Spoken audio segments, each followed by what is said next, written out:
S'il vous plaît! S'il vous plaît! Comme vous le savez, M. Boudin, à cause de son accident, ne va pas pouvoir assurer les courses cette année. C'est donc M. Edouard qui va le remplacer. Bonjour. Ils en étaient à la colonisation. La colo dans civilisation. Ah oui. Il doit y avoir une erreur, moi je suis professeur d'histoire. Bien entendu. Du jeu vidéo. Mais attends! Tu me ranges ce portable! Faites attention à lui.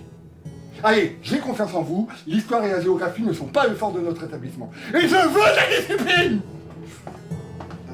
S'il vous plaît, je suis pas du tout le...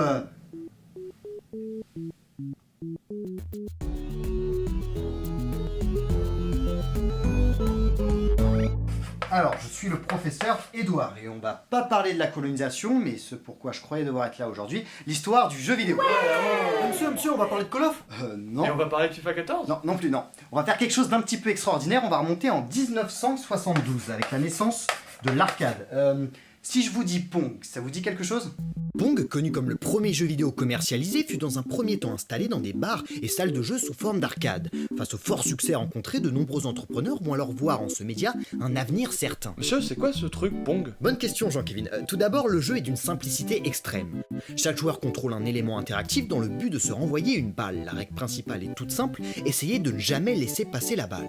En 1976, on retrouve cette même règle avec Breakout. Seulement, le développeur a jugé préférable de passer d'un déplacement vertical avec Pong à un déplacement horizontal avec Breakout, probablement mieux adapté, donnant un espace plus visible pour un jeu qui se pratique seul. Puisque cette fois, au lieu d'affronter un adversaire, on joue seul dans le but de détruire toutes les briques présentes à l'écran. Voici à présent Boot Hill. Les similitudes avec Pong sont nombreuses. Je vous laisse un petit peu observer. Alors, est-ce que vous pouvez faire un rapprochement? Ils sont tous nuls, ouais. Non, attends, je pense pas vraiment à ça. Oui, Jean-Charles? Au niveau de la fonctionnalité mouvante du processus, en fait, ça reste toujours linéaire sur une base de 3 Tera, bien sûr. Oui, sûrement. En fait, je pensais surtout au déplacement. Nous nous retrouvons dans la même structure que Pong, deux adversaires face à face qui s'affrontent avec des déplacements verticaux. Mais il y a tout de même du nouveau, la règle principale n'est plus la même. Il ne faut plus récupérer la balle, mais au contraire les esquiver. En plus d'interagir avec un déplacement, nous pouvons tirer des balles avec notre revolver, ce qui double notre interactivité. Devoir d'une part esquiver les tirs de son adversaire et d'autre part essayer de toucher celui-ci. C'est une notion phare du jeu vidéo qui apparaît, éviter les sprites, en gros ne pas se faire toucher par les éléments mobiles. Et nous retrouvons ça dans de nombreux jeux futurs jusqu'à aujourd'hui et... Jonathan, tu prends pas de notes. Vas-y, je m'en fous de Pong là, ce truc nul là, ouais, je suis... Ouais, ok, d'abord tu vas me ranger ce téléphone Engage. C'est un cours sur les vrais jeux vidéo ici. Vas-y, lui là. Bon, on enchaîne avec Space Invader. Cette fois-ci, c'est le système de jeu de Breakout que nous retrouvons, puisqu'il s'agit à nouveau d'un jeu solo, on reprend le déplacement vertical afin d'avoir nos ennemis en haut de l'écran pour une meilleure visibilité. Petite innovation tout de même, il ne s'agit plus de break fixe, mais d'envahisseurs en mouvement. On reprend aussi l'idée de Boot Hill de pouvoir tirer des missiles depuis notre vaisseau. En 1979 arrive Sheriff, développé par un petit nouveau dans le monde du jeu vidéo, Shigeru Miyamoto, le papa de Mario, Zelda ou encore Donkey Kong. Encore une fois, le principe consiste à éviter les tirs ennemis et à éliminer ceux-ci, mais il y a tout de même quelque chose de différent avec tous les jeux qu'on a vus jusqu'à maintenant. Non? Personne?